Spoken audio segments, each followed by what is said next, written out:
Welcome back to the big issue, and I have a raft of comments based on the first round of conversation we've had on the show this morning with Mr. Seth Tekper, former Finance Minister, Professor Gyan, Baffour, former Minister of Planning, Professor William Boateng, Head Department of Economics, and Dr. Kwabena, the Head of Research at the TUC. You can also be heard 0549986996, 0549986996, and on 0550-585832. We are also on Twitter at Citi973, hashtag the big issue. Always use the hashtag if you want to reach out to us. So let me move the conversation forward. You can make comments based on his response. Yeah, just quickly. Okay, quickly. Then I can ask a couple of questions. I think that, our other, panelists joined later. But they may have heard the tail end of what I was saying. But you remember that I said that I was not downplaying COVID, which came after the global financial crisis. I made a point clear. And I said it will even be dishonest of me, to downplay COVID after going through doomsday as a result of gas supply disruptions and financial crisis and a precipitous fall in crude oil price from $99 we used for the budget to $35 dollars. No, so I'm not downplaying. And coincidentally, I use the same way. I said what I was calling for is candidness, in distinguishing between the pre-COVID cost, right, or gap, fiscal gap, and the current, gap, which includes COVID, so that we can know that we are sacrificing also an account, of previous gaps, and that it's not everything that is COVID. Now, let me also say that the figures which are scary, what the head of economics department is talking about. Actually, in the budget, compensation is 54.3% of tax revenues, and interest payment is 64.2%. The two give us 118.5%. So, in other words, our tax revenue is not even covering these two items. We are borrowing to pay elements of these two items, subsequent to which there's the bond and other borrowing that we are doing is going to pay for servicing government, that's use of goods and services, is going to pay for capital, is going to pay for other social intervention. But the most important one is that the borrowing is also going to pay for the other element of debt service, which is principal, right? And that is the reason why, if you look at the use of funds for the bond, out of the 3 billion, 1.5 billion is for liability management. It's a big name for saying that we are using it to pay for existing debts, and then we ask the new holders to stretch it, as we have been doing. And then, so that is how that we are, and ideally in fiscal management, it is good to borrow for capital and for development, right?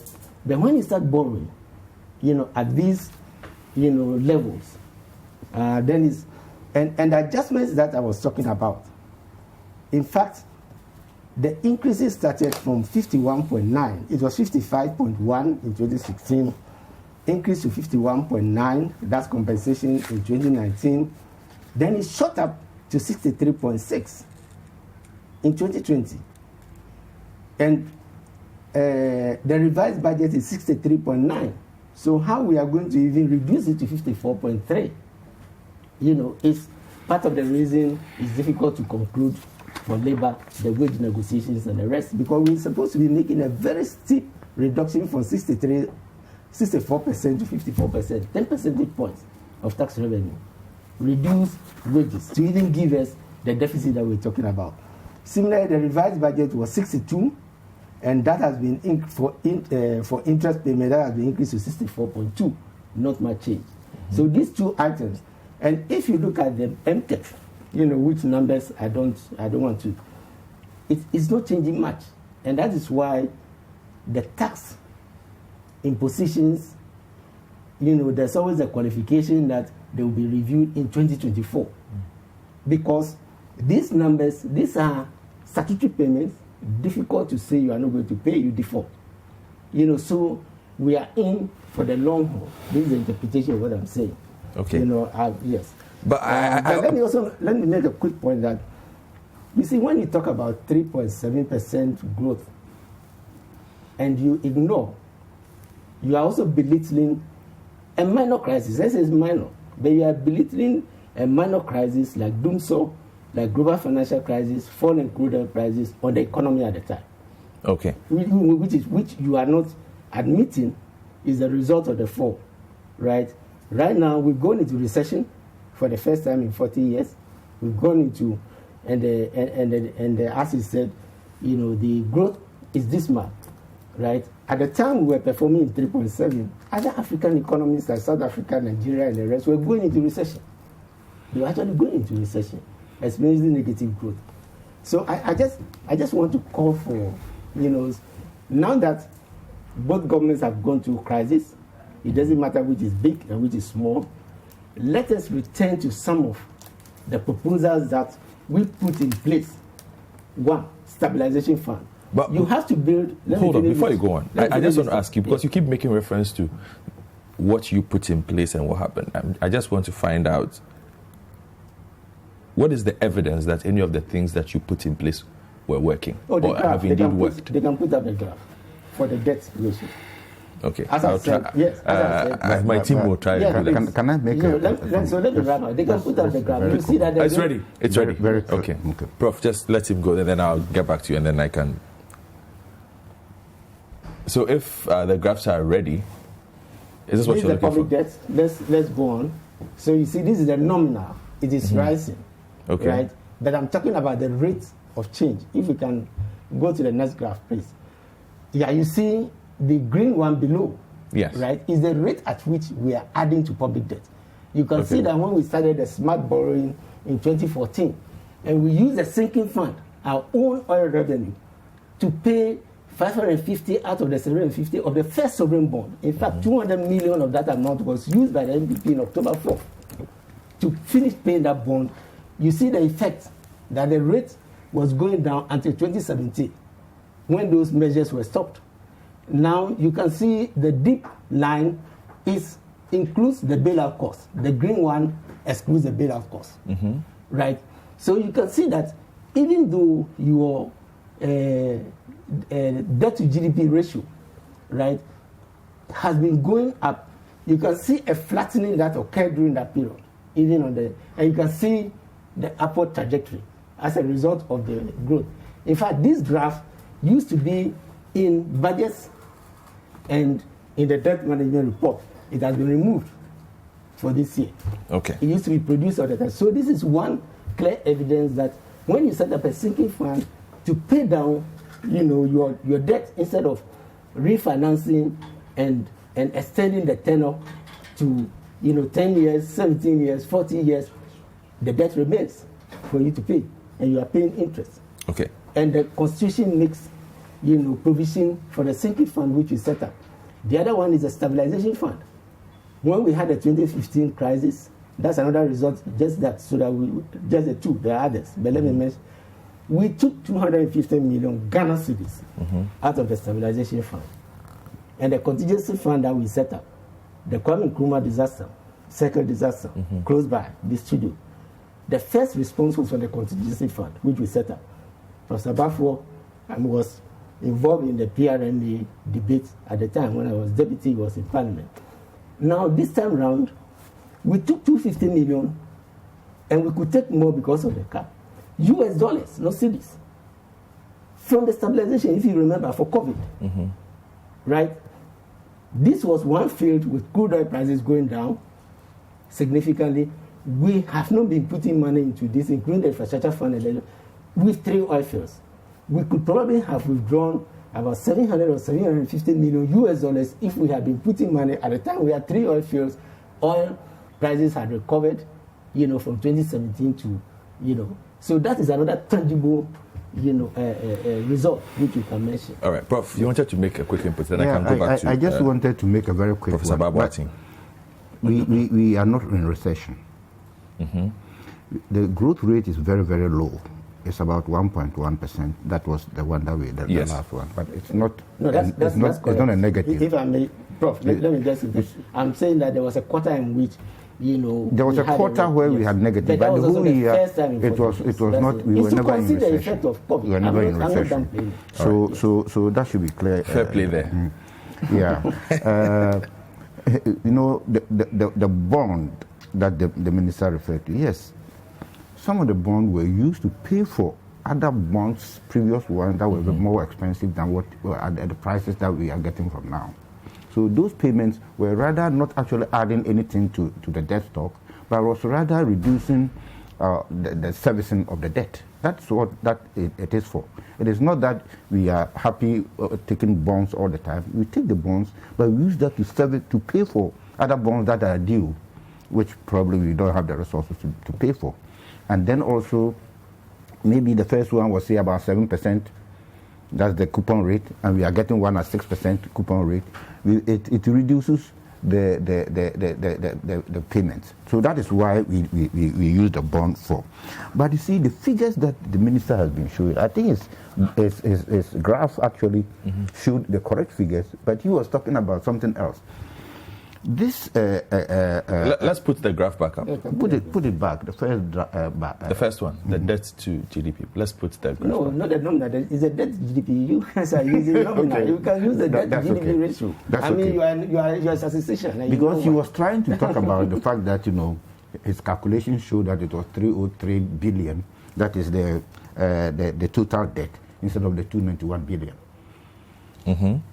If 307. 307. Yes. Yeah, you see but that is what we have is 291 billion.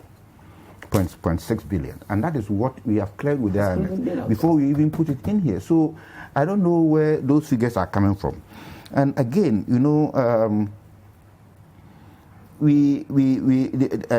initially when he was referring to these things, he was saying that it was without the financial the bailout, but this 291 includes that, and it also includes whatever expenses that we did on COVID, and it includes, one-time payments that we've done. But you see, the reason why we think that these things can actually be taken care of is that, you see, this financial sector bailout, it's not going to reoccur. It's not a recurrent expenditure.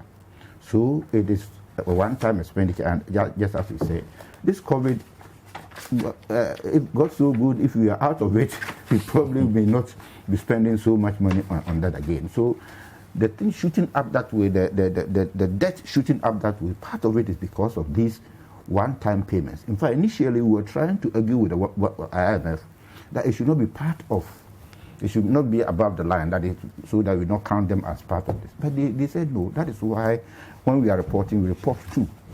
One with it, one without it. So this 271 is actually with it. And without it, it will have been something much 291. Yeah. Without it, it should have been something even smaller. But Prof, you make it sound... Let me just ask a couple of questions.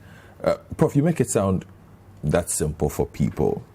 But what is the actual evidence that our debt situation is being managed well? 291 billion is a lot of money. You are going to look for money, and we are out of the money you are going to find. In local city, we are paying what?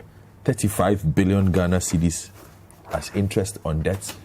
How do you expect to convince anyone that this is prudent management? Let me try and convince you. You see, in 2016, assuming that this financial sector bailout take it off, 2016, the debt to GDP ratio was 56.8%. Mm-hmm. In 2017, it came down to 55.5%. 2017. In 2018, it came down to 54.4%. Isn't that a prudent way of managing the debt, reducing the debt to GDP ratio? But it was also during that period that the NDC accused you of massaging numbers. And if you massage the numbers, the IMF will hold you accountable to that. and it will come out. So there's nothing like massaging. Then when we go to 2019, that's where it started going up. That is 59.2, and that one we had just started with this FSB, and then it went up to 69. As we speak now, it is up to 69.7. So in effect, from 2016 up to, let's say, 2018, it was declining. It was 2019 that it went up, and it went up by a 3 percentage points. You see, so that actually shows that we were managing the thing better. But then all of a sudden this thing came in, the financial sector thing came in, then COVID came in, and then the thing went up, and as we speak, it's right, as we are saying that it's 76.1. And that is what we have actually cleared with IMF, and it is not that we are massaging the figures. All right. And that's where we are. Okay, let me go back to Zoom now and speak to Professor Boateng. Let me just go this one and then come back. Professor Boateng. Yes, sir. Yes, I'm sure you've heard them, but my question is this. First, let's deal with two issues. This going to the bond market for 5 billion, out of which we are going to spend, we're going to spend quite a bit of it on paying interest. And then we'll come to the taxes. Are you confident that the government will be able to raise this full 5 billion, looking at the current scale of debt that we currently have? I've read analysts who say that it will be difficult to sugarcoat our situation to potential investors to raise this money. And without this money, we are going to be stuck in a bit of an economic hole, aren't we? Well, it depends on how it is packaged to investors. And investors will not only look at your current situation, but will look at other factors as well. I'm sure they look at your assets. Here, you're talking about your GDP and the quality of the GDP. They will look at the interest that you are going to offer them.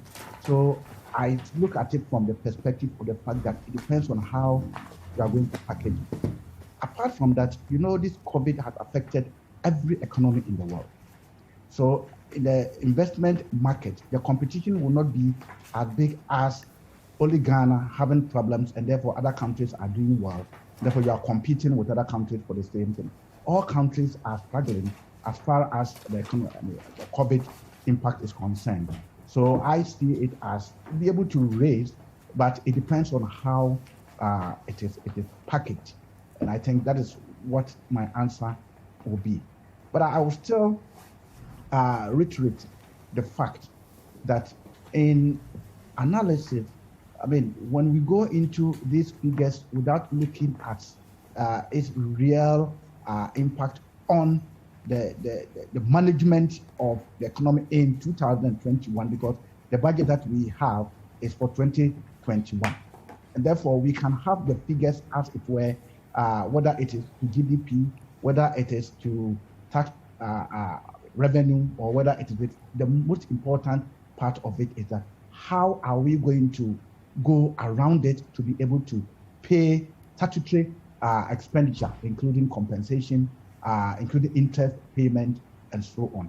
I'm sure there was a statement that came out that government says there's going to be salary freeze over 3 years. And I have also heard a counter statement that says that no, because I know that it must be negotiated with labor. It can't be just one side. So that is where I think the discussion should be. I've realized that my two big seniors looking at the figures here and there, but where we sit, the ordinary Ghanaian will want to see whether indeed the free SHS will continue, whether indeed we'll be able to pay salaries, whether indeed some projects that have been there for long will be able to continue and complete. And I think the discussion will then benefit the person, because if the figures go up, so whether it is high or it is low, but eventually the person who is on the ground doesn't feel it, they will still lambast government and see that. So I think that is something that we need to look at. We will come to the taxes and so on, and that is where I have a lot of issues to raise. Well, let's start from the taxes then. It was going to be my next question once I move to Dr. Kwabena, but since you've mentioned it, government expects to raise 889 million looking at the numbers, to help contain this particular deficit that we are in, and has put forth a couple of new taxes. They are taxing COVID-19 health levy, 1% increase in NHIL, 1% increase in VAT flat rate, sanitation and pollution levy of 10 pesos per litre on fuel, financial sector cleanup levy 5% on profits before tax of banks, gaming industry tax, review of existing road tolls. I get you keep talking about the ordinary Ghanaian. Looks like a lot. And Dr. Kwabena, you can also think of this, considering that salaries are not going up and taxes are going up from the workers' side. You can start pondering over that one. But Dr. Boateng, what do you make of the government's strategy to raise taxes? Well, let me put it this way. I don't envy government, and whether it's past government or current government, because individuals will want so many things to be done for them, and sometimes it must be done for free. But when government spends, there are three sources where government can finance this. The first one is the taxes. The second one is borrowing from outside or from domestic markets.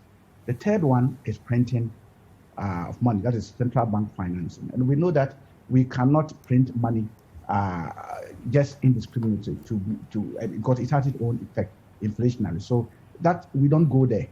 So we have two major sources. And if you go for borrowing, remember you are just postponing the payment that the people are going to make through taxes to the future. So whatever the case is, there should be a way to finance it. And haven't looked at the figures in terms of the public debt, one will say that then the best and appropriate way to handle this would be to look at taxes. So we have a lot of taxes that have been raised. The effect of all these taxes would depend on the type of taxes that we are talking about. Let me give you one example. For the one financial sector tax where the banks are going to pay. So it will depend on the incidence of tax. The banks may pass on to customers, and you look at big customers, many of them are middle class and so on. And in taxes, you have to look at the progressiveness of the tax, not regressiveness. If it is regressive, that is where the ordinary person suffers. But if it is progressive, then you are looking at those who can afford to paying more than those who will not be able to pay. So when we were in the COVID, all of us spoke about reliefs, but we have at the back of our mind that by all means we will have to pay. Economics is very simple, and I tell my student level 100, if you take circular flow of income, whatever you consume, something must pay. It is like without money in the system, theory of exchange will tell you whatever you have, you give it to somebody and get something back. So government is there to regulate that kind of activity. So as far as I am concerned, at this point, there should be a way of not going into borrowing so much to finance what we have already consumed, but to be able to look at ways of getting the money from individuals through tax. Having said that, I think I was a bit disappointed when I look at the budget to find concrete measures to block leakage. And I think we haven't done that as a country for a long time. And that is leaking a lot of money which could have been used to prop up the budget. Let me give few examples. Now, in 2017, when MPP government came in, they did very well by suspending exemption. And therefore, if you import something and then you want exemption, what you have to do is to pay and to come and make a point as to whether you qualify for exemption. And if I got the figures right, about 3 billion exemptions that we had in 2020. And where are these exemptions going? Sometimes it's going to private individuals who indeed should have been the ones to pay. So I was expecting, apart from the taxes, I was expecting that measures, concrete measures will be put in place and implemented to be able to ensure that exemptions are reduced to the barest minimum so that money that are supposed to come to government will come to government. The second one is the fact that tax collection also has a lot of leakages. Many times we say, let's widen the tax net. And I asked myself, where are we widening the tax net to? Because we know that apart from revenue that goes to GRA, we also have revenue collected at the district assembly. And I have said this on countless occasions. I've done research with informal sector operators, small-scale enterprises, and they will tell you the number of taxes and levies that they pay. However, these assemblies are also complaining that we don't get enough, and therefore we have to rely on central government for monies to be able to execute our project. That means there's a missing link there. So if you do your own analysis and put yourself in the shoe, you see that monies are being collected, but it doesn't get to where they are supposed to get to. Property tax is something that I think government will take a serious look at. If you look at a particular municipality and you count all structures, and on average, every structure is going to pay 2,000 cedis every year as property tax. I don't think these assemblies will then have to rely on central government for anything. Then whatever money that government gets will be able to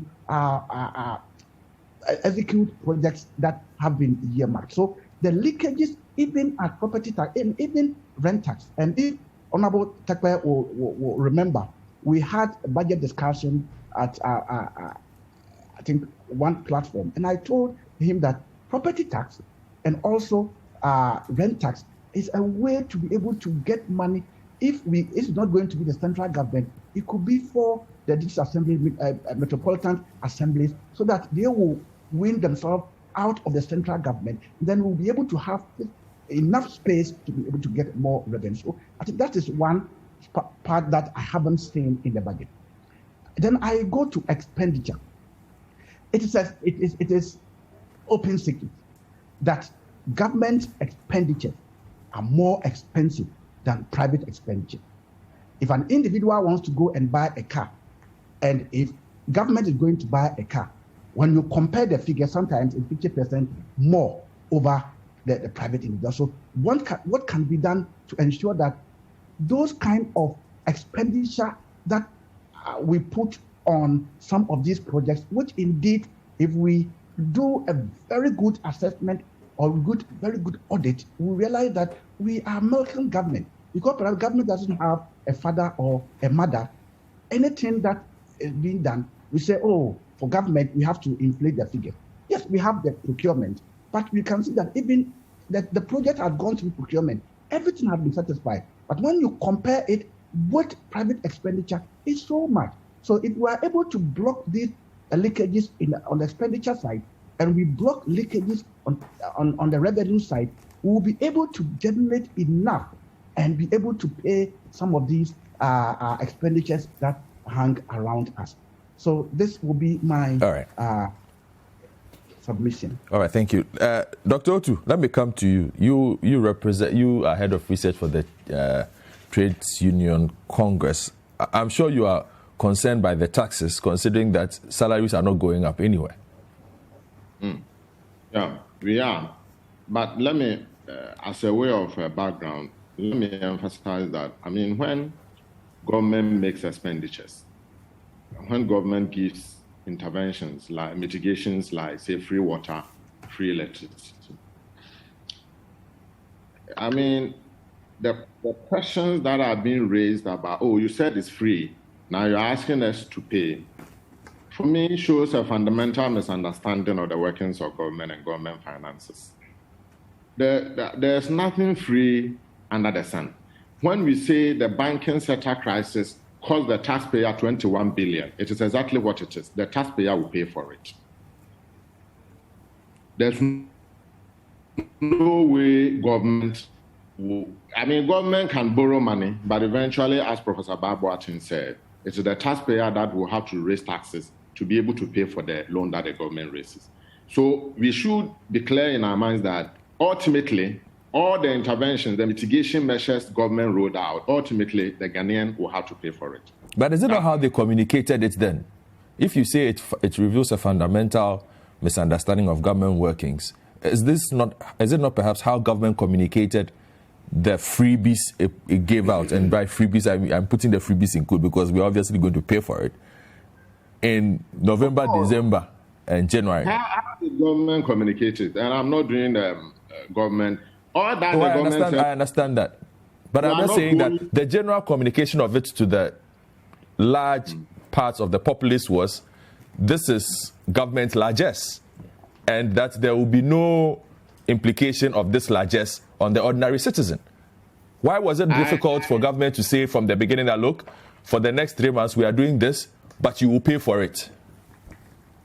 Okay, so I agree with you to a very large extent.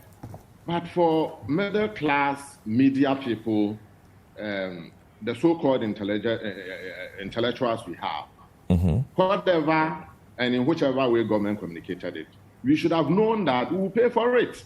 So if uneducated, ordinary Ghanaians speak the way that, okay, we thought it was free, it's maybe understandable. But if you hear middle class, so-called intellectuals saying that, oh, we thought it was free, and in fact, even if government communicated it in a certain way that it was free, we believe that it raises a lot of concern. Because whatever way government communicated it, some of us knew or ought to know that one way or the other we will pay for it. Having said that, we recognize the state in which government finances are. Revenues have reduced drastically, expenditures are rising, and we need to raise revenue. But the real question for us is it the right time to raise revenues in the form of new taxes? We don't think it is the right time. So you take the three main sectors of the domestic economy, government, households, and firms. We were all impacted severely by COVID in 2020. In 2021, government raises budget and says that, okay, we think the household and the firms have recovered. They are making money, so they need to pay more taxes to us, to pay less, to bill the government, the only sector that has not recovered. That kind of assessment, in our view, is not correct. It's not correct in the sense that households that lost their employment, businesses that went under because of COVID, some level of recovery is occurring, but they have not fully recovered. If you take, for instance, the hotel industry, hotel occupancy is still very low, and many of the employees that were laid off have not yet been recalled. Okay. Many of those that didn't lose their job suffered pay cuts, some as high as 50% pay cuts, and they have not yet recovered from that. Now, with all of this, to suddenly say that, okay, we need to pay additional taxes is difficult to take. And then you just suppose that with the fact, with news doing the rounds that, oh, we have frozen wages and all that. I'm sure that news is not correct, because if there's an appropriate forum for talking about wages, and that forum has not been convened, and I'm not sure that government will unilaterally say that it has frozen wages. So for that one, brush it aside. But to deal with government indebtedness, the revenue leakages and the revenue shortfalls, and if we need to raise more taxes, we need to be clear where and which type of taxes we are raising. So I agree with Professor Boateng. You don't raise taxes that are so regressive. We need to look at progressive taxation, and one of them is the property tax system. We have said that it looks to us that the district assemblies don't have the incentive or the capacity to collect property taxes. And for that matter, it may probably be the case that the central government takes it over, work with them or assist them to be able to raise property taxation. The second part of it also is this whole benchmark revenue reduction, which was done in 2019. I mean, you are reducing benchmark value for calculating custom duties for things that we are producing here. What you are doing is reducing revenues for government, but also penalizing industry.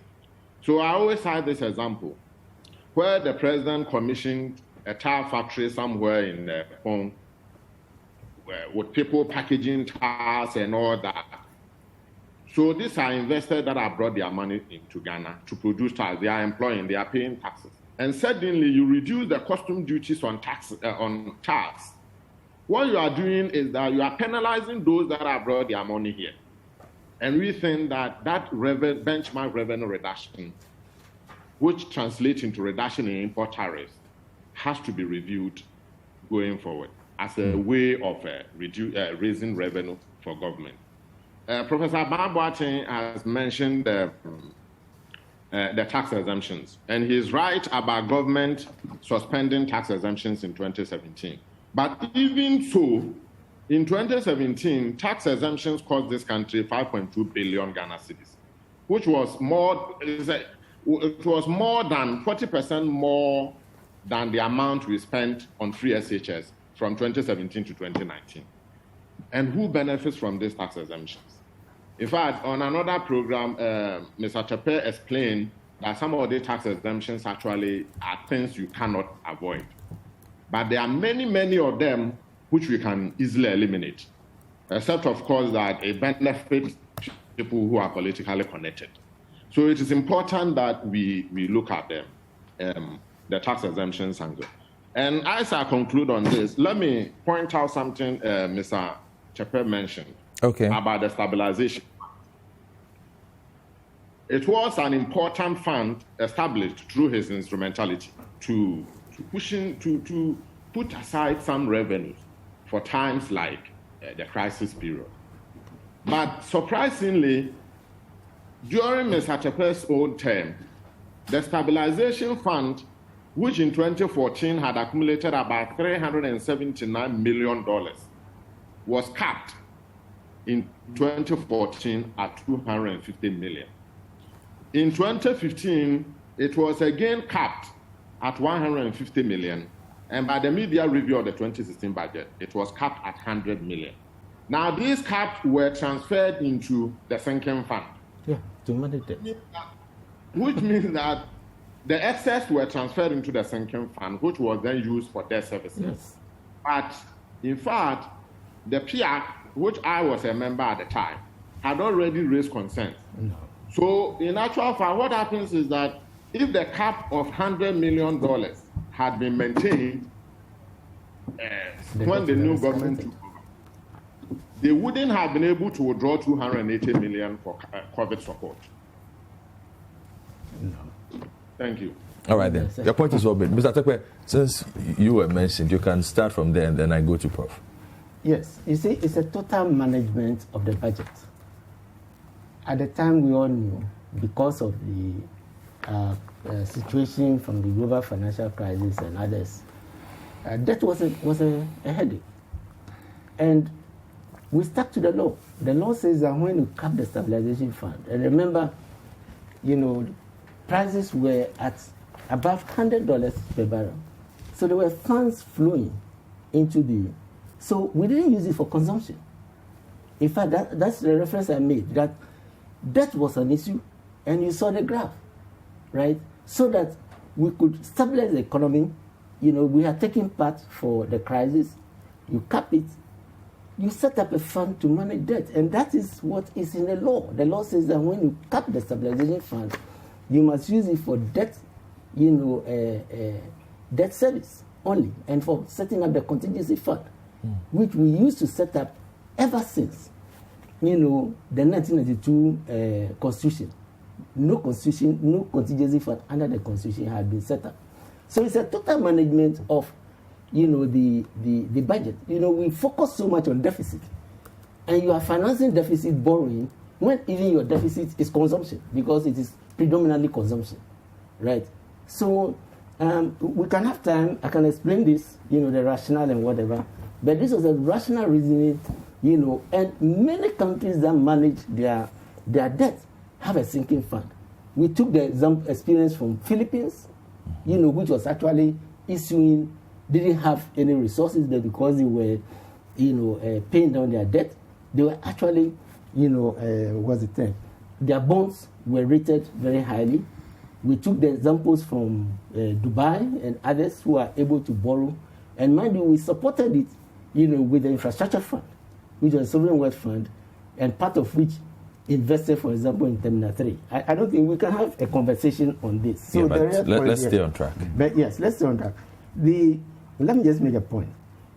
You see, let me come to the issue of candidness again. When we talk about the energy sector costs, and we talk about the banking sector bailout costs, we make it look like This is a huge burden on the economy.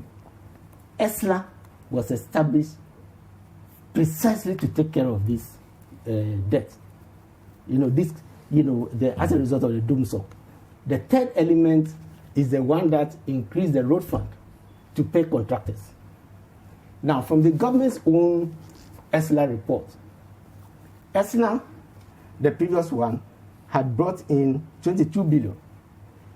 ESLA is expected to bring in from 2020, that's the 2019 report, to 2024, right? An additional 24.9 billion. Now, when you put this together, the potential of ESLA is to bring in about 40 billion, and this was before the ESLA levy was increased. Question: if you add amount owed to contractors, which was about 2 or so billion Ghana cedis as a result of the contract database as I was referring to earlier on. You remember I spoke about the 5 billion. So you take it that even that what should be cleared was that 5 billion. Add it to the banking sector bailout costs, which government itself puts at about 21 billion, right? So if you add it, that gives you about 30 billion, right? And at current, not previously, add the energy sector, which was 2.2 billion at the time, US dollars, and this was considered in Washington in 2017 and the rest, and the potential. All of this add up to about 30 billion. How come we are still borrowing through ESLA bond? How come we don't use the cash to just pay the banks and the depositors and the rest, as we did? It is not true that we didn't do anything. In fact, we did the first ESLA restructuring. If you remember, the VRA debt that of 2.2 billion, we injected 250 million into the banks, and then restructured 2.2 billion to be paid in cash over a period of 3 to 5 years. This was restructured, turned into a debt, ESLA bond, and put on the public debt. This is the rationale for the fund saying that, and by the way, the reason the fund is saying is that whilst you are putting the ESLA expenditure as a footnote, government can justify it. Why are you adding the ESLA revenue to reduce the deficit? Remember when I spoke about NDR, HIPIC revenue, and Akufo, when I spoke about other revenues that came in, against the expenditures, all these are showed above the line. So if you are going to show expenditure, the arrears below the line, the source of revenue must therefore come below the line, so that we see the true extent of the deficit. I hope you follow what I'm saying. Yes.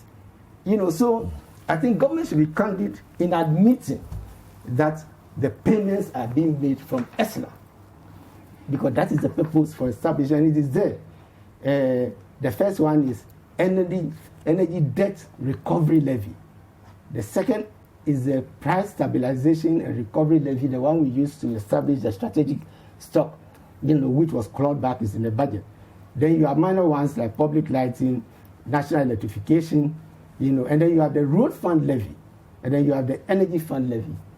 And the connection to the banks is that many contractors and many IPPs and the rest, they borrow from banks. So what we did was to bring the banks, right, the banks they owe, and talk to them, take over the debt, because ESLA is backstopping it. Okay. And then use ESLA to pay the debt. So you don't give the money directly to somebody who may not go and use it to pay the debt. Okay. And that way you are also resolving the issues that are. All right. So I think this. I have to take a break and then wrap up with Professor Jambati on this one. Mr. Tekper, I wish I could give you more time. No, I wish I could. Just a quick one. No, my time is up on this one. I need to take a break. So you are still watching The Big Issue. We'll take a break. You hear from Professor Baffour. I have 2 questions for him, and then we'll wrap up this segment of The Big Issue this morning.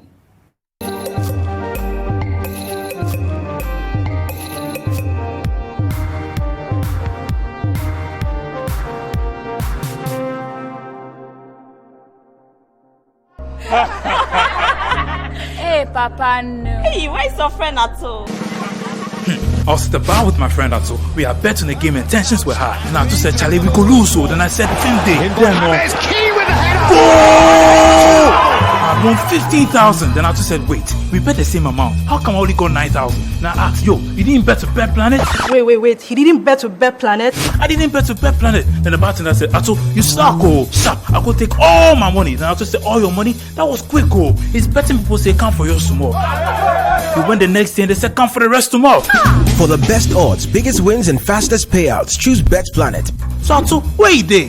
I still take you inside. This advert has been vetted and approved by the Gaming Commission of Ghana. Bet responsibly, not for persons below the age of...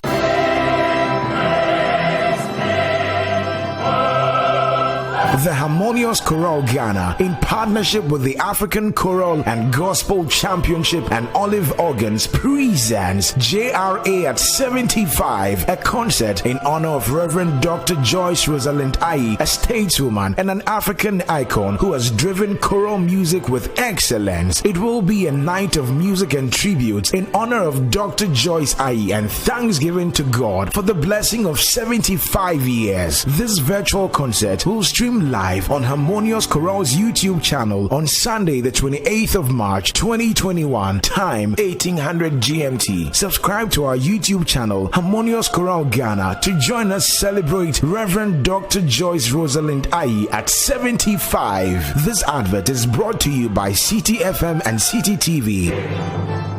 Swapinefili. Do you want to see your favorite local TV channels in HD quality? Quality that is 5 times better than SD? Breathtaking pictures on your TV? Do you want to catch all the emotions like you are right there? Then hurry, don't leave any details to chance when watching TV. Upgrade your regular free-to-air decoder now to experience every scene feely in razor-sharp detail with the HD Plus Swapinefili promotion.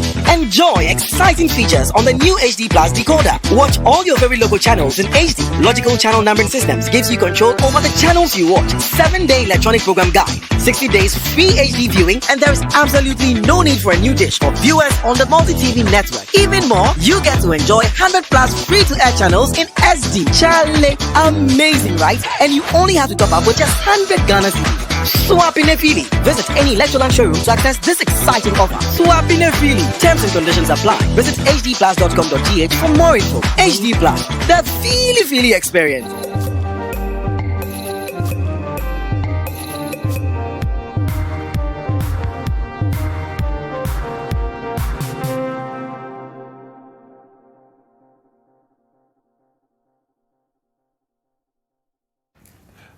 Discussing the state of the economy, debt situations, and taxes. That's what has been bothering Ghanaians this week. And I've been doing that with Professor Gyan Baffour, with Mr. Seth Tekper, with Professor William Boateng, and Dr. Kwabena too. And I'll be taking your messages. I have quite a few of them. People are expressing a lot of worry about these taxes. And that brings me to you, Professor Gyan Baffour, from the perspective of the government. Professor Boateng raised a very important issue. Government procurement and private procurement. Here you are asking citizens to tighten their belt so that you can meet your targets, so that you can meet obligations and whatnot. Why should we believe that when we tighten our belt, government will tighten its own belt? That is a question that you are referring to. The government tightening its own belt means what? The government tightening its own belt meaning government being prudent with what it does with the money. So, for instance, here we have a situation where you are trying to collect $889 million in taxes. They are supposed to do certain things that perhaps will give us some reprieve as citizens because you are now taxing us. But there are those who also believe that, well, the government might use the money to go and do something else that does not give us the reprieve that we are looking for. Okay. You know, when you look at the taxes that we have actually brought in, those that we are raising, they are directed at certain specific issues. Mm-hmm. So they are not something that will be, the revenue that comes in will be commingled with all the other revenues. So, for instance, you have the 1 percentage point on National Health Insurance Levy, mm-hmm. and then 1% on VAT. That goes directly to COVID-related expenditure. It cannot be used for anything else. We've heard that before, Prof. That is, but the money keeps moving to other places. Yes, that is what I mean by the co-mingling the money. If you say that I'm going to increase the rate on VAT without tying it to anything else, the money may get lost in the system. But this one is specifically tied to buying vaccines, specifically tied with, buying items that are related with COVID. So that is one way of doing that. When you look at the sanitation and pollution levy, it is also for improvement of sanitation. So that one, an account will be created where that money goes into it directly, rather than putting it into the entire system, because it's been tagged. It's been targeting at certain things. So when you look at all the new taxes that we've brought here, the main reason why, or the reason why you are worried about it is that all of them are targeted, and therefore they'll be used for the purpose. But there was an issue that came up when Dr. Otto was talking about when we were talking about free, and then he said, governments without the citizens doesn't have money. It only has to either borrow or take taxes from the citizens to run the economy.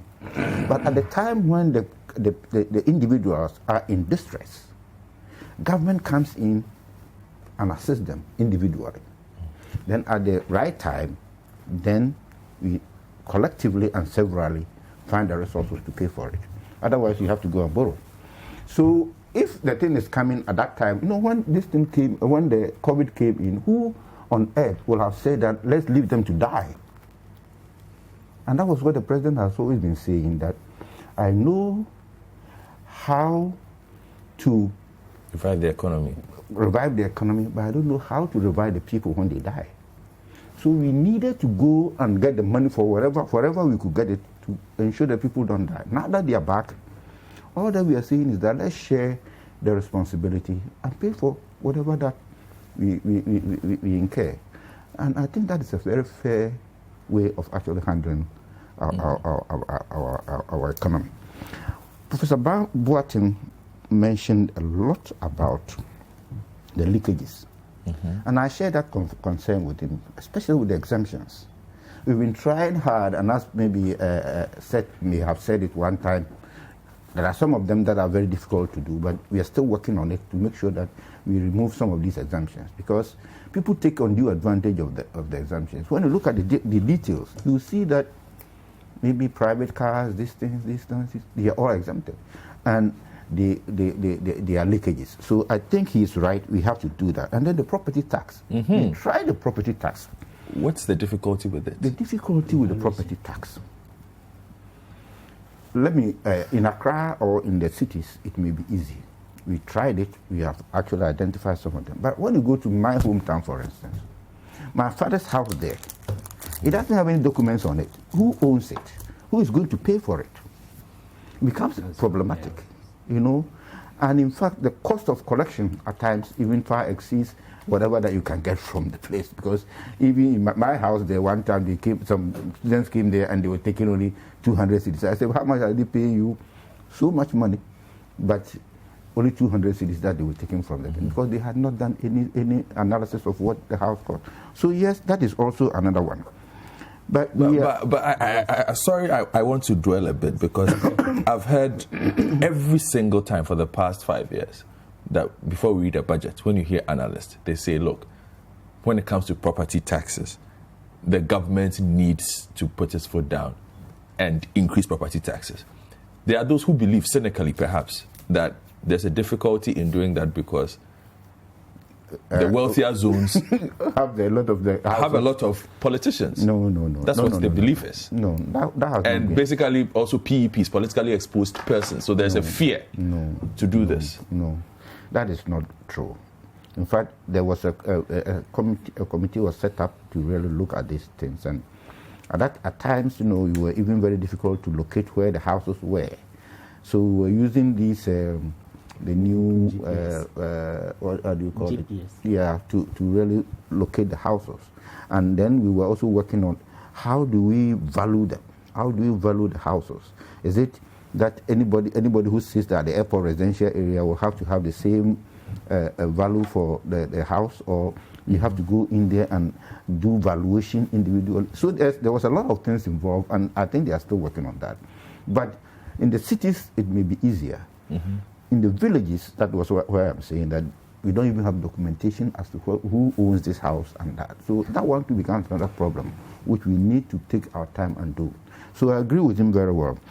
But then what we have been trying to do now is that recently we created, when this 600 million was actually distributed to people, each one who came there had to give given a 10 number. Mm-hmm. And that is another way of trying to use technology, to find out if we can tax a lot of the people and broaden the tax base. But so I think that is, and I agree with him very well with this procurement process. And that one is not only government. The individual citizens, they know that they are going to do it to government. They are going to get a procurement from government. They expect that they will just hike the thing, and then the public servants will work on that. Politicians don't work on all these things, but each time there is a problem, it's the politician. So that is also another one that we need to look at very closely, and I agree with them.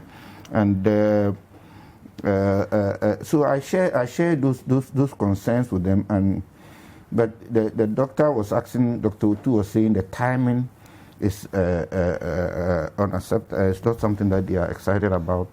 It's very true that maybe we are not out of the woods yet, but because these are targeted to certain things, I think for now we all have to share the burden, because already the government is under distress because of this. Okay. All right. Mr. Tekper, I'll give you 2 minutes on taxes. Okay, thank you very much. Yes. So, my background is taxes, but that's why I'm giving him 2 minutes. A lot of taxes from us. Well, let me make the first point that you have major tax handlers: corporate income tax, VAT, import duty, and excise. These are major, tax handlers. And I'm speaking as a tax expert, having worked on taxes almost. It is good to allow these taxes to retain their original structure and to perform for you. Now, if you look at VAT, we have gone back 20 years. Because that's 20 years, what we had was a sales tax and a manufacturing stage, interfering with wholesale, retail, excluded. We had a lot of service taxes. Tell them that you were the consultant who set it up. Well, yes. We consolidated all this, following what countries have been doing, so that we have one consumption tax base. The effect, and it's a consumption tax. So when business pays the tax, you give them a credit. It's not a consumption tax. Businesses are not consumers, right? So when they pay, you give them a refund, or a credit for the tax they paid on their inputs, so that they don't pass it on when they sell to the next business or whatever. And it's only when the commodity gets to the final consumer but that's what you call the cascading or multiplication of the tax along the chain. Now, when you take out NHIL, Get Fund, and you create a VAT flat rate scheme and block this input tax credit. You remember when these measures were there? It was the cement industry, it was the beer industry that raised the alarm, and then all of a sudden they started increasing their price. That's because you are blocking. We don't have time, but I have a graph to show that as a result, the VAT, which was performing well, has actually begun to nosedive below corporate income tax. When it comes to corporate income tax, of course, we have issues of incentives and the rest. Now, again on VAT, when you talk about expanding the tax base, it's not always that you talk about the informal sector. What about the sector of the economy that is formal but new to the economy? Financial services, or the services sector generally, including energy services and the rest. The construction which we are talking about, if you don't get it through property tax, you can get it through the VAT. They are new. By the way, they are paying inputs. They are paying VAT on inputs, but you are not allowing them to take the credit. So if you bring them into the VAT base, it makes them more efficient because they take the credit, they take the refund, right, and they pay the tax on their margin. That's one way of expanding the tax base. Okay. You can't always keep it old economy. So I'm only saying that there's a lot of rationale for the reforms. All the tax laws were revamped. It had nothing, and I must say that the minority at the time cooperated. We passed about 8 or 9. Some of them, Customs Act was 1985, Income Tax 2000, VAT 1998. All of them were brought into the. Many of these that were reversed. I think there's a national consensus in allowing. Now the national fiscal, the banking sector levy, which is, remember there is a national fiscal stabilization levy, and in fact, that tax is bringing in more than what it's going to be, and the banks are paying that already. This was a temporary tax that should have gone away when the times were good, because this is a practice from Rawlings to Godfred to whatever. If you take every minister for finance during crisis, they bring in those temporary taxes. 2 to 3 years they take them off. Temporary import duty and the national or fiscal stabilization, levy.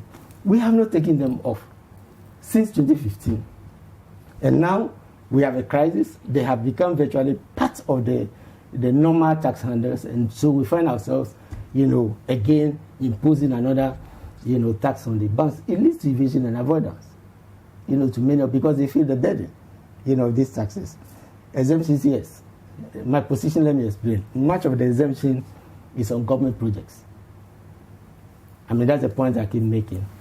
And it is to not expect too much revenue, because when I began my career, we implemented something called Treasury Credit Notes, right? We don't want to revisit it. And that is Ministry of Energy makes provision for the tax that will be paid on a loan which is bringing in inputs. That is because the World Bank and others who give you the loan say their money should not pay tax. So you pay from the Treasury. But when you pay from the Treasury as revenue, right, and GRA collects it, the agency in charge will come and take it, as expenditure. Its cost is zero. It doesn't increase revenue, right? That is not to say that, and that's why we commissioned the tax expenditure and, the studies which is in Parliament now. But I think we should move beyond that. We should recognize that. And other bringing mechanisms like the tax credit note again, now that we have electronic, digital. These were days when, digital was not very, and use it to monitor and track, so that we can isolate that from the others that give a headache. And I agree with, I think, Dr. Otto, that. Those ones, then we focus narrowly on that. That was going to be the strategy. All right. Finally, your 2 minutes, Mr. Tekper. Yeah. Thank you very much. So, Professor Baffour, all that I can say for now is that, we are not excited about taxing our people. But at this point, they should bear with us to get the economy back on track. We'll be watching. We'll be charitable, calling them we stayed with them when we were in the crisis. And as the president always said, has always been saying, this one too shall pass. All right, then. Thank you very much, Professor Gyan Baffour, former Minister of Planning. Thank you very much, Dr. Kwabena, Head of Research at the TUC, and Professor William Baah, and Mr. Seth Tekper, former Finance Minister, for joining us on this segment of the program. I have messages I will go through, and then we will get into a conversation on textbooks and school placements and prospectus. It's time to discuss it. We might even discuss, this dreadlock business, why people are not allowed to just go to school and they have to do all these things. So, Piquet from Elembele says, I am very surprised at how the MPP of all parties is bombarding Ghanaians with COVID-19 levy. We were all promised free water and electricity amidst COVID-19. Ghanaians were told the MPP is the best manager of the economy when there's a crisis. After NDC government had increased water and electricity supply and coverage in Ghana, NPP came to share free water and electricity for votes amidst COVID-19. How are we then supposed to pay this levy? This is broad daylight deception and robbing Peter to pay Paul policy. Julius Afedi from Somenya says, Budget is simply a projection of government expenditure and revenue for the future, not for the past years. The COVID-19 levy is not on past liabilities, rather COVID-19 related activities currently running, aiming at stamping out COVID-19 for good. Then, good morning. Parliament has done well for approving the 2021 budget. Let us pay the taxes because Nanado will use it to develop the nation. This is coming from Dr. Babazamo, Master Planner in Kentampo. This one says, Parliament has the best interest of Ghanaians at heart. We have an agenda to push us forward. That's Ghana's welfare. We can make Ghana develop through developing a tax-paying habit. Okay, so this one also says, hi, Mr. Frimpong from Dansoman. We, the ordinary citizens, do not necessarily have a problem with taxation, but how the taxes are utilized. Take a look at our district hospitals and clinics, public schools, road network, power generation, water distribution, etc. It is nothing good to write home about. Good morning, Godfred. This is Babamu from Tamale. An emergency situation comes with emergency measures. COVID has affected the entire world. Ghana is not excluded. So the decision by government to introduce taxes is in the right direction. Okay, so I will take a couple more from Twitter later on as well. But let's discuss education. This one started with the Volta Regional House of Chiefs and the Volta Student Association demanding the withdrawal of some basic school textbooks which contained derogatory content against Evers. Now, this has generated some controversy, and we followed this. So we'll listen to this playback, and then when we return, we'll talk to NAGRAT and some people in education. What began as a social media campaign against some textbooks with seeming tribal bigotry against the Ewe tribe of Ghana has culminated into wide condemnation from many well-meaning Ghanaians, including the Volta Regional House of Chiefs, which has issued a statement demanding an unreserved apology from the publishers. MP for North Tongu and former Deputy Minister for Education Samuel Okudzeto Ablakwa, who has initiated moves to call the Minister for Education to Parliament to explain how the books got through the market, said in a Citi News interview that the publications are unacceptable. The minister responsible for education is being requested to appear before the House to respond to my urgent question. The question specifically relates to two offending publications, the one by Bedu Publications and the other one authored by Ochre Befi, which both cast a slur on the Ewe ethnic group. The Ewes are cast in very bad light, and as you do know, our people from the Ewe ethnic group are really livid by this publication. It is important to stress that the National Council for Curriculum Assessment, NACA, is an agency under the Ministry of Education, and they have primary responsibility to ensure that standards are met. They are the gatekeepers. They must ensure that authors meet the various standards as have been outlined. It does not appear that NACA has been up and doing in this instance, because I do know that it's been more than 6 months since this publication found its way onto the market. The Volta Students Association, which gathered at the premises of the Ghana Education Service today, says it is giving the Minister of Education and the Ghana Education Service a 14-day ultimatum to withdraw all the textbooks from the market. It is only for the respect that we have for our chiefs. It is not the respect we have for any of the state institutions, for our chiefs. That is why today, all the books we have gathered to burn here at GS premises, you can see Ghana Education Service right behind us. It is but for the plea from our chiefs and elders of the region that we are postponing that.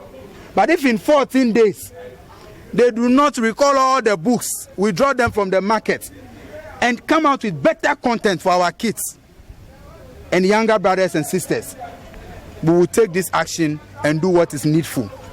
The group also claimed that the illegal textbooks also have content that distorts the Ghanaian history.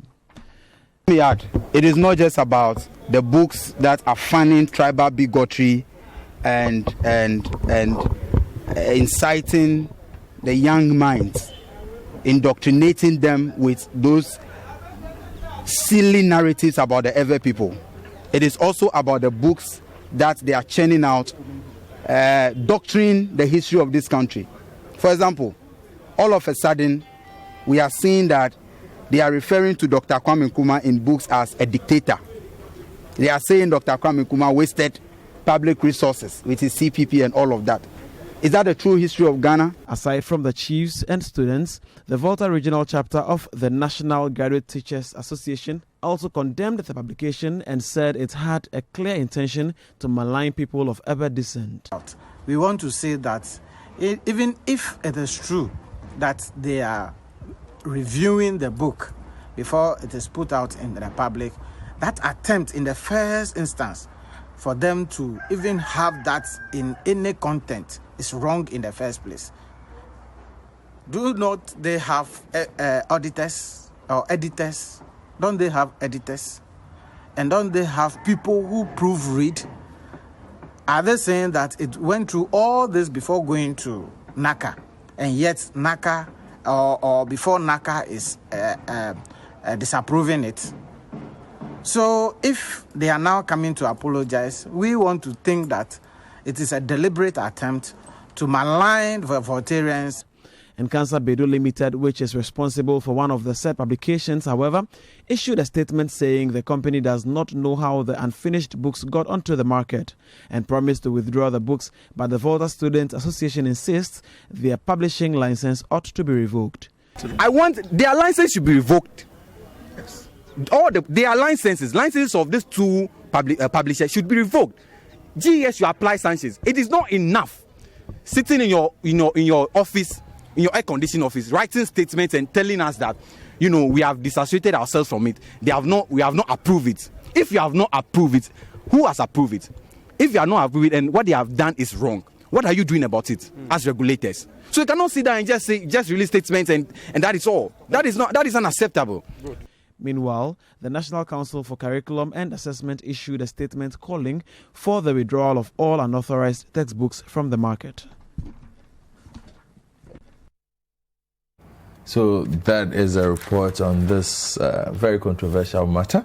And to help me discuss it, I have the president of NAGRAT. And there are a lot of issues that have come up with education in particular this week. So we are just going to do a mishmash of that. And then Kofi Asare, Executive Director of Africa Education Watch, will also join us via Zoom. But Angel is here. He's a regular. He's no stranger to Citi TV and 97.3 Citi FM. Angel, good morning. Yeah, good morning. How did you take this matter of this textbook? And then later perhaps we can then talk about how textbooks are even developed for use in classrooms. It is absolutely unfortunate and unacceptable, because before you even churn out a write-up, it ought to be edited.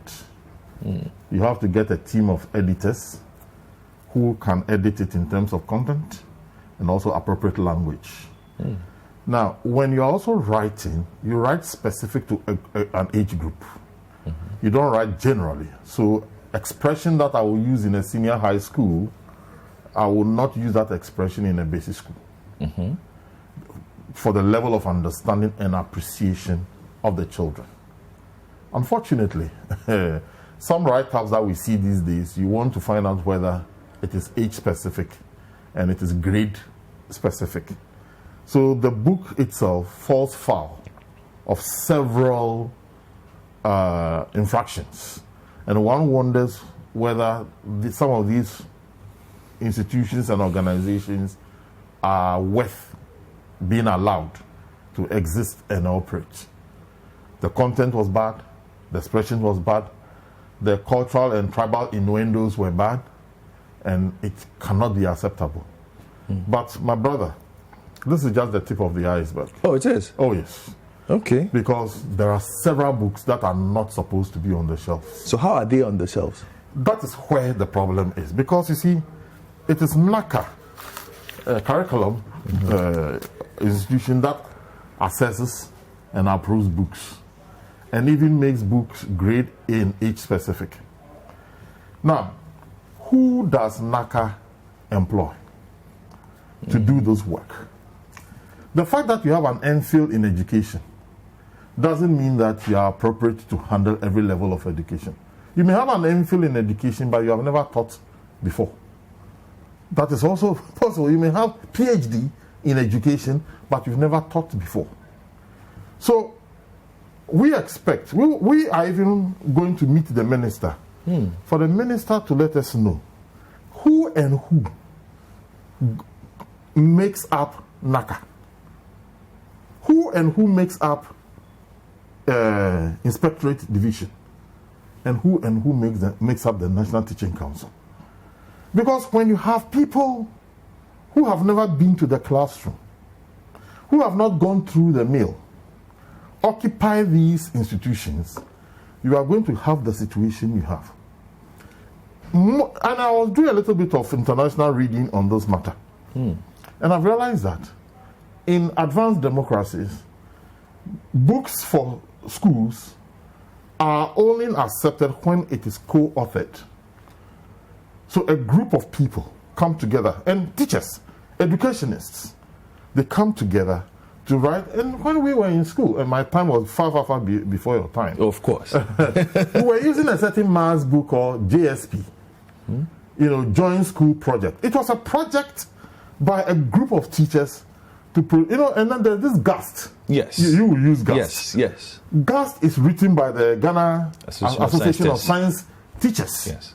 And it is one of the best science books we've ever had in this country. So when books are co-authored, there is peer review. So the material that comes out is not based on the inclination of an individual, but a collective understanding and agreement by the group of people who have authored the book. So for me, textbooks for schools should be books that are co-authored by professionals and by practitioners in the service. Because sometimes the slant alone, you see, when we were in school, there were certain very popular teachers. So you all know where you can find a good government teacher. Yeah. We all know where you can find a good maths teacher, and so on and so on. Everybody has his or her strength. You create a pool and bring these people together to author school set books for our children. So that is why we want to meet the minister and find out from the minister that there are new educational institutions that have been created by the new educational law. These institutions are beginning to behave as if they are alien or separated from education. We think that seasoned teachers, seasoned practitioners in education ought to occupy these institutions.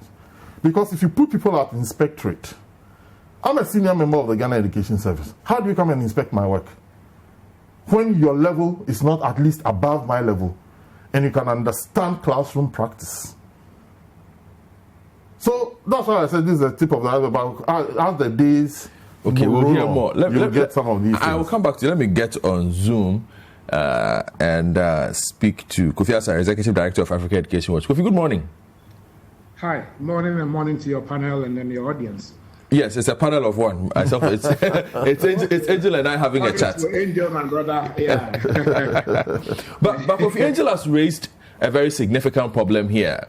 He's talking about the quality of authors, which certainly has come up this week, looking at the language that was used and the quality of the editing process. In fact, the entire publication process has come into question. But he has brought in a new leg, the quality of the inspectors at NACA, the persons who have to look at these books and pass it, because he says it's not even just about this book that has raised air this week, but there are a lot of other books on the shelves that should simply not even be there. Well, to begin with, let me indicate that the NACA issue is a bi-focal issue. One focus of it is textbooks that are not approved by NACA, which were, predominant on social media. And the other issue is textbooks approved by NACA, which we are trying to mix the two together. Now, of course, in my review of the NACA textbook review process, I realized that these publishers and authors are basically those authors and publishers that have been publishing books in Ghana for the past 2 decades. The same companies, the same people. In respect of the textbooks approved by NACA, I haven't till date found any critique of those textbooks. After going through the NACA list of about 300 approved textbooks, we sampled about 80, and we didn't find anything, any critical thing that required policy level attention or discussion.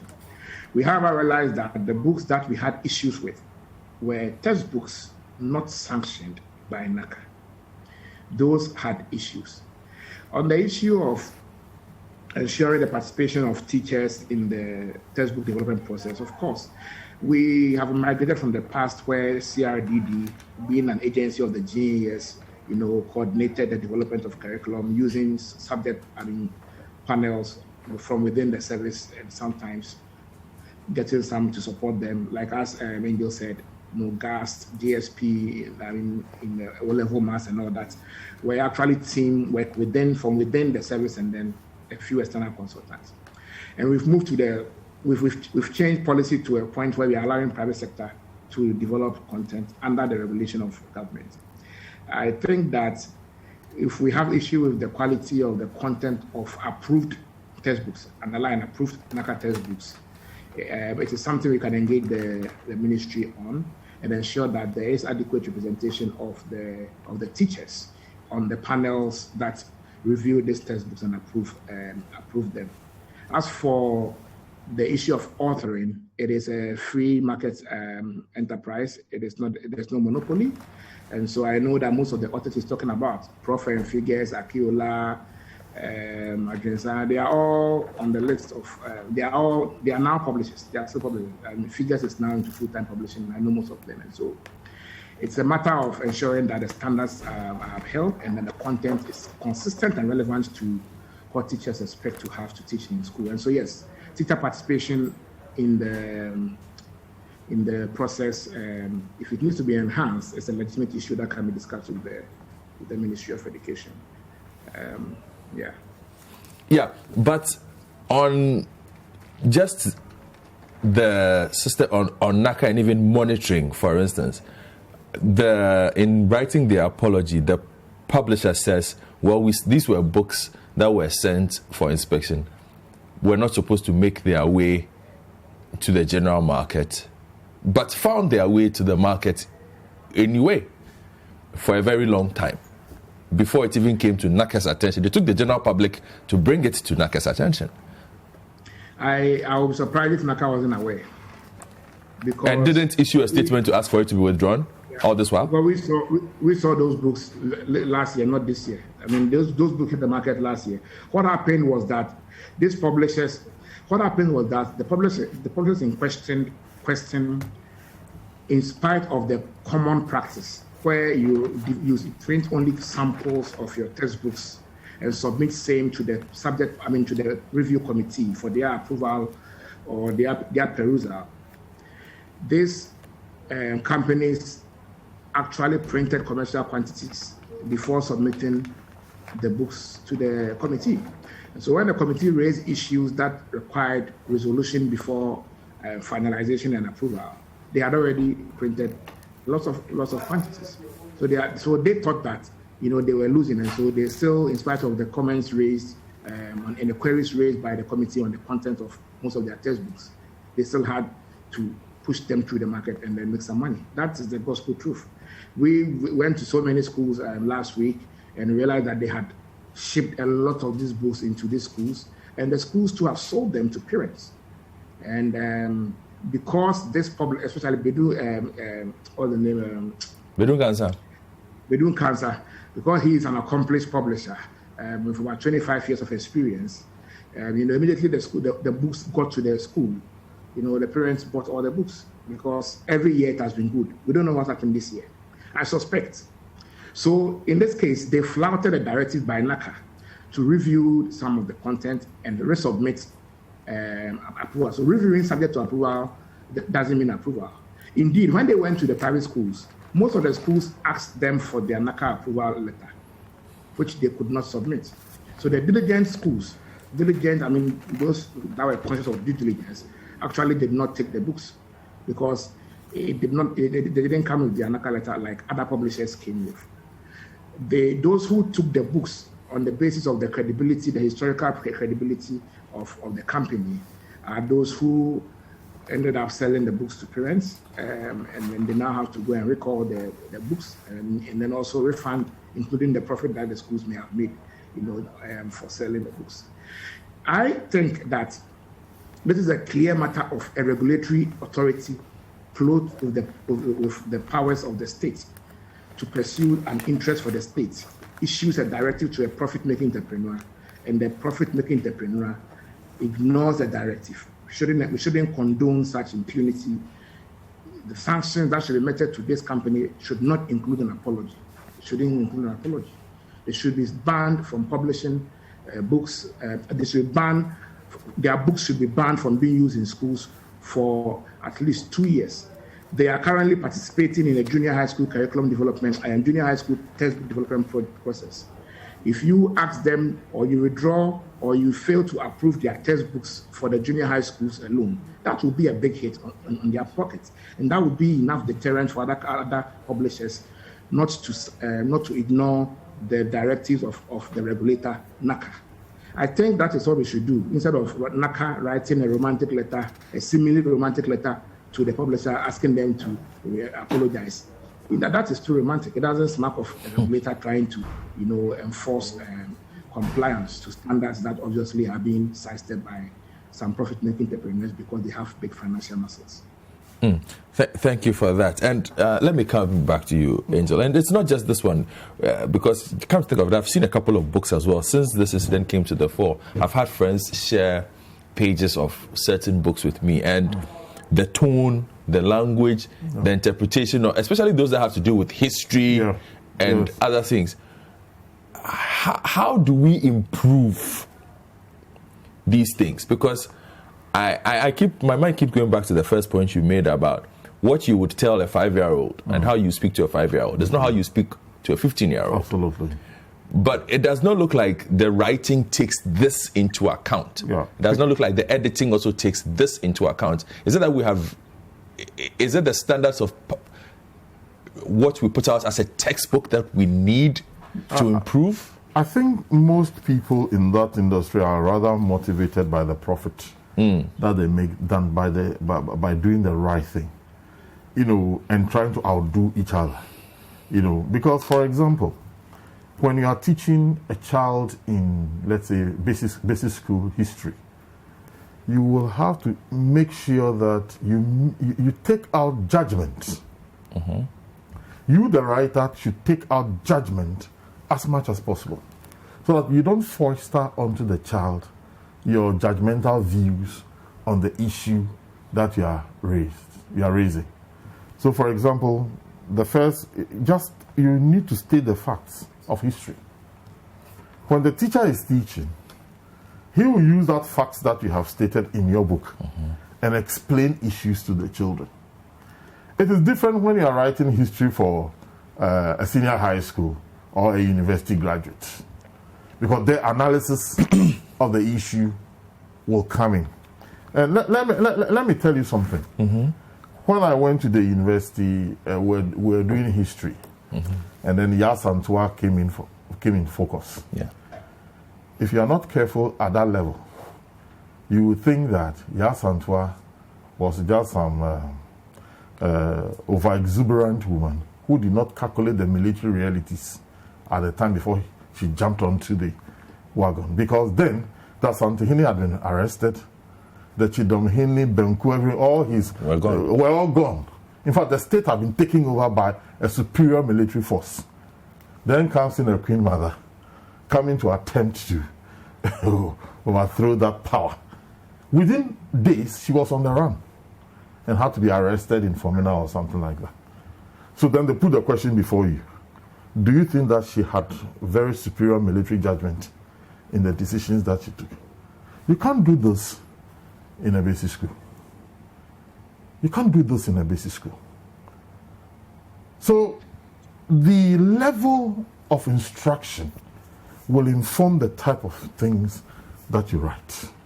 Okay, that is why I'm saying that when teachers or educationists in practice are brought together to review these books, then they will take into consideration the realities that confronts them in the classroom, and that will inform them in the outcomes that they produce. Some of these writers also do not want to take editors. They are saving costs there. Because they are saving costs. But it is very, very necessary, because grammatical appropriateness can help in transmitting information appropriately to the child. So these are some of the issues that needs, because a textbook, look, my brother, a textbook can change the perception of a child forever in his or her life. So that is how we should look at those matters. And then some of them also, I remember there are some economics teachers who take away and say, look, my son, nobody should read this book. Well, he's gone through the book and realized that some of the conclusions in the book are so wrong. And that when you rely on this book, you're certainly going to fail your WASSCE. And when you talk to examiners, they tell you the mistakes that because they rely on certain write-ups that have not been approved. And it influences their conclusions and so on and so forth. And then they don't understand why they wrote so well, but they are understanding, and yet they failed the exam. All right, let me move on to the second issue regarding education. And I'll start this from you, Kofi. And this has to do with the Rastafarian situation, where, for those who have not followed the story, two kids who follow the Rastafarian religion with their parents had gained admission into one of the more popular public senior high schools around, and were initially denied admission. And it became a matter of public interest. And the latest side of this story is that the GS has directed the school to admit the Rastafarians. I'm sure the teachers have a side in this. I've seen a story that is a throwback to comments Angel made 5 or 6 years ago. So we'll find out if Angel still stands by that position. Citi FM will dig. But Kofi, what was your take on this story when it broke yesterday, leading to the resolution? I think it should put it should lay to rest this whole matter, this particular GS directive. Every school around the country should take this. And there also say perhaps then we can have the larger conversation about just going to school with your natural hair as it is, in whichever form you want, at the public school level, senior high school. Well, we welcome the directive from the GS, and we think that it is consistent with our constitution and consistent with achieving international protocols and conventions, including our own education strategic plan that seeks to ensure that by 2030, every Ghanaian or school-going kid must enroll and complete the full cycle of basic and secondary education, irrespective of race, gender, ethnicity, socioeconomic background, geography, etc., etc. Let me indicate that Ghana is not the only country going through this. Other countries have been struggling with the issue of Rastafarian rights in school, i.e., the nature of their hair vis-a-vis access to education. Even in Jamaica, they are still, where Rastafarians constitute 2% of the population, they are still a marginalized sect when it comes to issues of their religion and custom. Last year in Malawi, a high court ruled that no school had the right to deny access to education for Rastafari students, and that was a landmark ruling, I think, for many countries in Africa.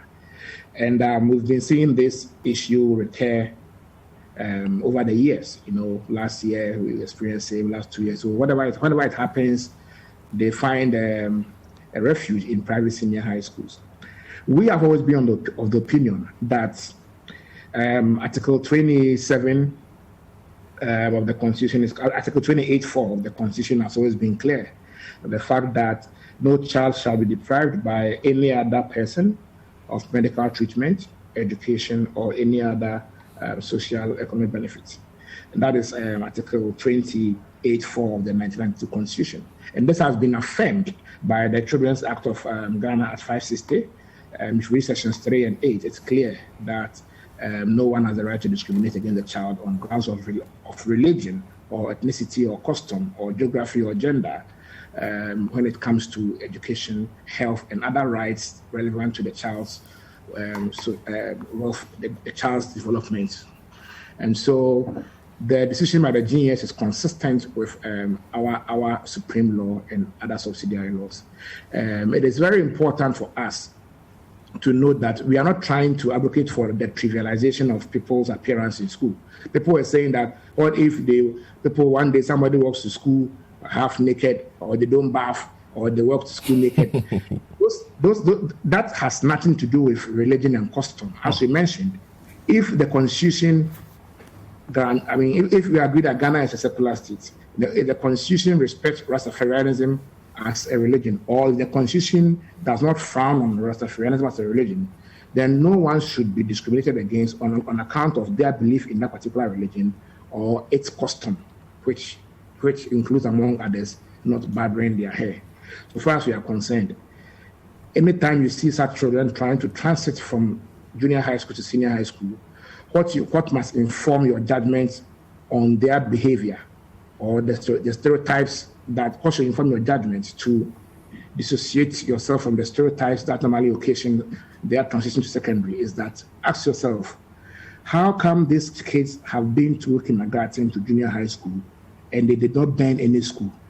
They did not walk naked to school. They did not walk barefooted to school. And suddenly when they are about to enter senior high school, they are going to bend down in school or walk naked or begin to become the most indisciplined. It is not so.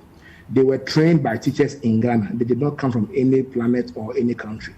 And then they have been in Ghana since kindergarten, and they deserve to be continuously trained by these same teachers who had made them who they are today. And so I think it's a victory for our Constitution, it's a victory for the rule of law, and a victory for education for all. And also a pat on the back of all of us to continue to ensure and fight for our system to be as inclusive as possible, and then as non-discriminatory as possible.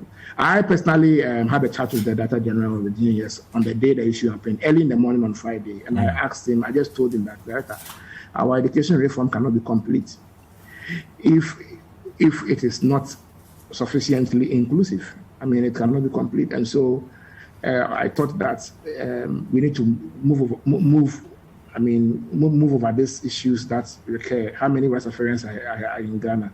Let's admit them and then focus on weightier matters. And I'm happy that the GES, in their leadership, in their wisdom, also taught that the rights of the children to access basic and secondary education as a fundamental right is higher than any other consideration that may have informed the decision of the school. Angel? I disagree with I'm very disappointed in the management of the Ghana Education Service. Why? And I disagree with the directive of the manager of Ghana Education to the school. In the first place, the student in question was not being denied admission. In fact, the student had been admitted to the school. What the school authorities told the student that as a student of the school, you cannot keep your hair. So the student has been admitted. He was not denied admission, but he was told to cut his hair. That's not what the violation is. The violation of the person's religious freedom. You see, when you limit this occurrence to Rastafarians, you are missing the boat. Because tomorrow, and I wish I will do it, I'll just drive to my hometown, to the Yefe court, and ask the Yefe chief priest to let his children who are in senior high school dress traditionally, because it's religion, and be able to go to school in their calico and their beat. Then tomorrow, another person having his own religious beliefs will indicate that he will have to come to school in short pants because that is his religion. When you stretch the frontiers of these things, you don't even know where you're going to end. So don't limit it to Rastafarianism. In any case, when we had the true and proper Rastafarians, they were telling us that Rasta It's not a hair culture, but it's a thing of the heart. When the proper and true Rastafarians, it is not your place to judge who a true and proper Rastafarian is, Angel. But they were telling us that Rastafarianism. But you see, the issue of haircut, uniform is not for exhibiting your power or something. Certainly. You establish a certain universal and conforming behavior of students so that the rich and the poor, wearing the same type of uniform, cannot differentiate among themselves. You create an environment of conformed discipline so that the environment will become conducive for teaching and learning to take place. Never is anyone asking anybody to cut his head because the person was coming to bend down at school. No. No, but if you say you are doing uniformity, then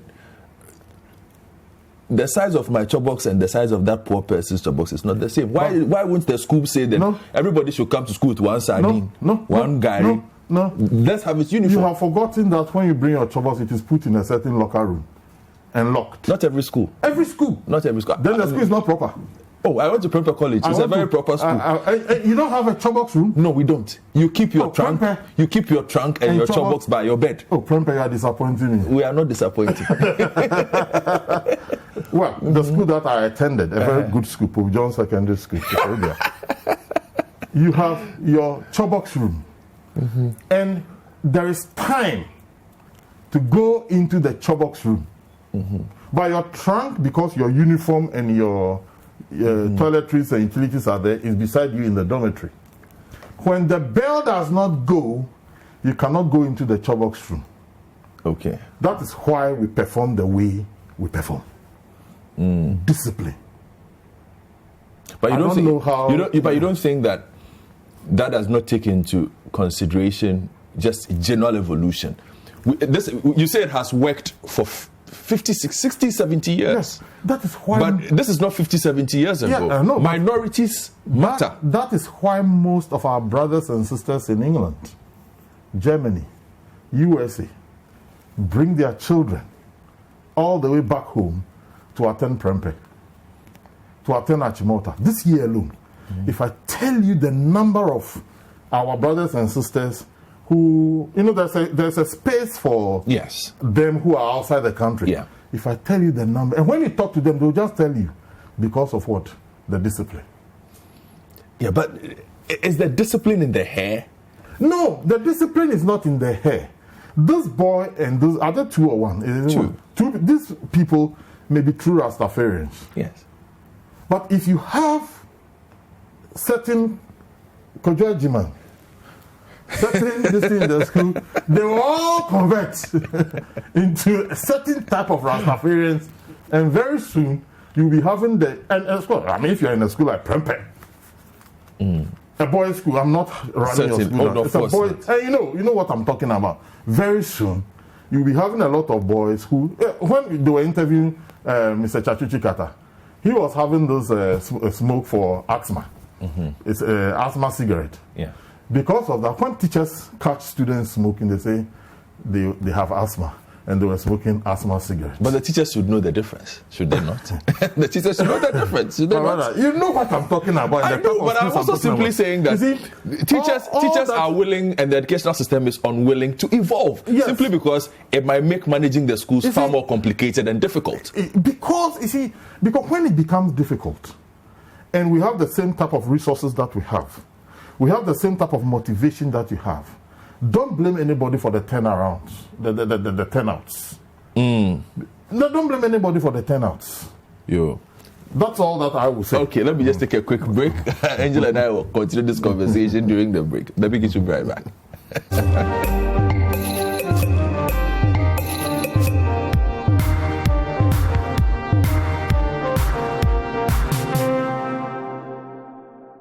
Swapinefili. Do you want to see your favorite local TV channels in HD quality? Quality that is 5 times better than SD? Breathtaking pictures on your TV? Do you want to catch all the emotions like you are right there? Then hurry, don't leave any detail to chance when watching TV. Upgrade your regular free-to-air decoder now to experience every scene feely in razor-sharp detail with the HD Plus Swap in a Feely promotion. Enjoy exciting features on the new HD Plus decoder. Watch all your very local channels in HD. Logical channel numbering systems gives you control over the channels you watch. 7-day electronic program guide, 60 days free HD viewing, and there is absolutely no need for a new dish for viewers on the multi-TV network. Even more, you get to enjoy 100 plus free-to-air channels in SD. Charlie, amazing, right? And you only have to top up with just 100 Ghana cedis. Swap in a Feely. Visit any Electroland showroom to access this exciting offer. Swap in a Feely. Terms and conditions apply. Visit hdplus.com.gh for more info. HD Plus, the Feely experience. I have a song I'd love to share with you today. Come on and sing along. Look what I'm doing. Do it just like me. Look what I'm doing. Spin around with me. Look what I'm doing. Look what I'm doing. Come and brush with me. Come and brush with me. Hey, Papa, no. Hey, why is your friend Otto? I was at the bar with my friend Otto. We are betting the game and tensions were high. And Otto said, Charlie, we could lose. So then I said, same day. I won 15,000. Then Otto said, wait, we bet the same amount. How come I only got 9,000? Now I asked, yo, you didn't bet to Bet Planet? Wait. He didn't bet to Bet Planet? I didn't bet to Bet Planet. Then the bartender said, Otto, you suck, oh. Sharp. I could take all my money. Then Otto said, all your money? That was quick, oh. He's betting people say, come for yours tomorrow. We went the next day and they said, come for the rest tomorrow. For the best odds, biggest wins, and fastest payouts, choose Bet Planet. So Otto, where you there? I still take you inside. This advert has been vetted and approved by the Gaming Commission of Ghana. Bet responsibly, not for persons below the age of...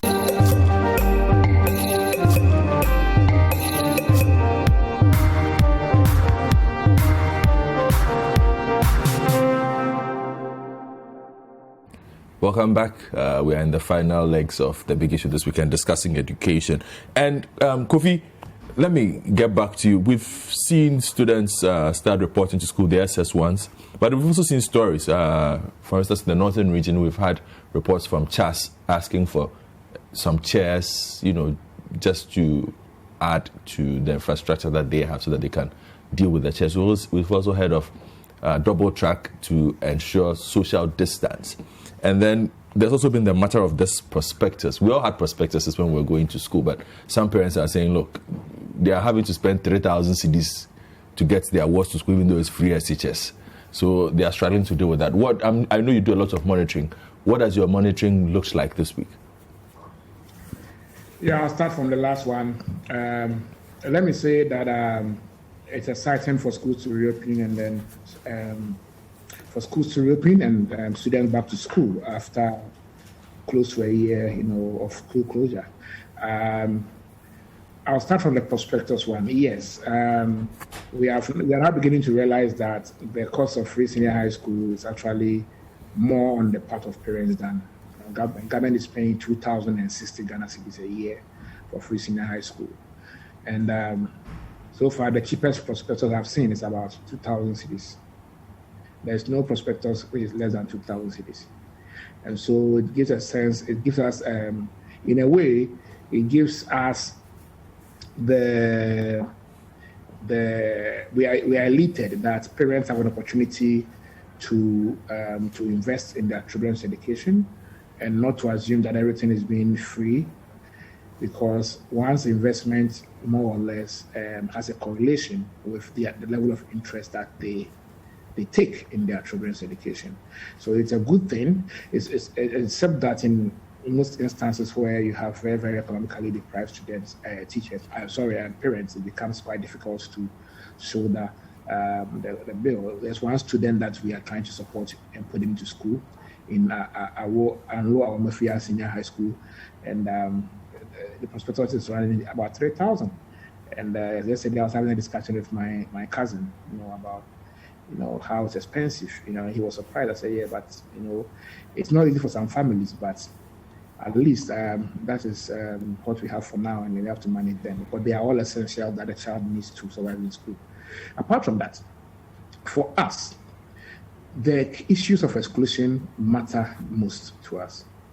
If you study the free senior high school from inception to date, every year, there is at least 10% of students, there are 10% of students who are placed but do not honor their placement. So this year it's likely about 50,000 students who were placed will not honor their placement. I'm not talking about students who wrote the BC, students who passed and were placed will not honor their placements. Why? Our first research we did 3 years ago indicated that the major issue was the day-only schools. A sizable number of schools are day-only, where you are placed there as a day student, and then you have to go and rent a hostel, and then spend sometimes twice how much the government is spending on your free senior high school to be there. Second issue is having schools that are day and boarding schools, but being placed there as a day student. These are 2 issues we haven't sufficiently resolved.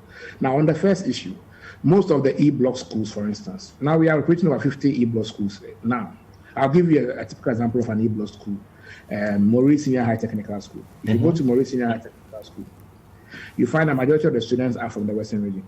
Elembele, Evaluadra, Elembele, Axim, Jomoro, most of them are from Western region, rural part of Western region, and the central region too. But all these students, that school is a day only school. So they're a hostel. The hostel facility there is for a private person, and then you have to go and find a place to rent a house in Mori. The hostel, for instance, charges 650 cedis a semester, so that's about 1,300 cedis a year. That is exclusive your breakfast, your supper, your weekend feeding, and everything. So if you're a day student, you end up spending twice what government is paying your fees. Day student fee on a free senior high school is less than 800 cedis. So you are paying at about 3 times what government is paying. So you wonder where the free is, because when free was not there, this student could have directly gotten admission. For example, if a student lived in Elembele, maybe he lives in around Bonzuka, Telekobukazo or Alabukazo area, they could have easily gotten admission at, let's say, Bukas, Bonzuka Secondary School or in Kofi Secondary School without being a border. They would have easily come to school every day. But because of the computerized placement, this student will now end up getting self-placement because the grades were not good. They get self-placement, and then the schools they only had were day schools, and then they find themselves in Mori, and now they are now tenants and they are students, and they are paying 3 or 4 times what government is offering them under free senior school. But the day student's fee is only about 600 or 700 cedis.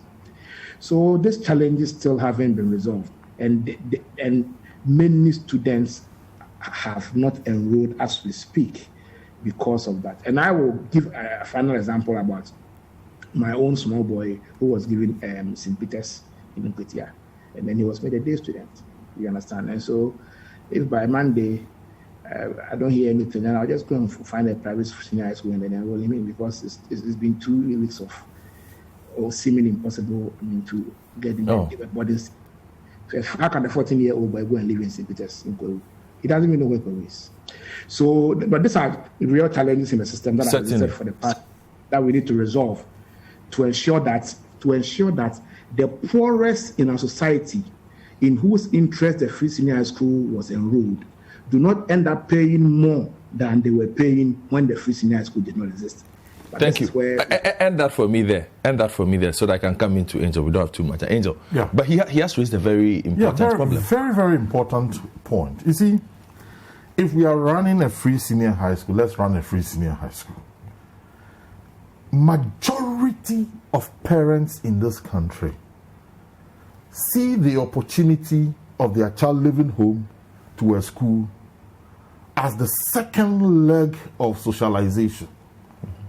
So majority of parents, poor and rich, will prefer their children to go to boarding school. Especially for the poor families, because the distractions and the influences of the home environment makes it almost impossible for them to concentrate and learn. And everyday parent spends hugely on daily transportation and also risk of the child for that child to go to school and back. So for me, this attempt to justify why we should have day schools popular in Ghana. There was a time on radio you have some professors jumping into it, and they are in America and this thing. When you have very good schools within the communities, where the child needs to just travel about 5 minutes or 10 minutes to school, and the schools are equally and equitably placed with equal resources, then you can come with that justification. I know a child. He lives with his mother and auntie in a single room. In that single room, there is a television. Of course, owning a television is a status symbol. Yeah. So when they are watching those telenovelas, the child will have to come out and pick his book to study with the outside light in that compound house. How can that child perform well in school? How can a child who is living with a stepmother or step-parents be given that latitude to concentrate on their studies, knowing the type of society we find ourselves?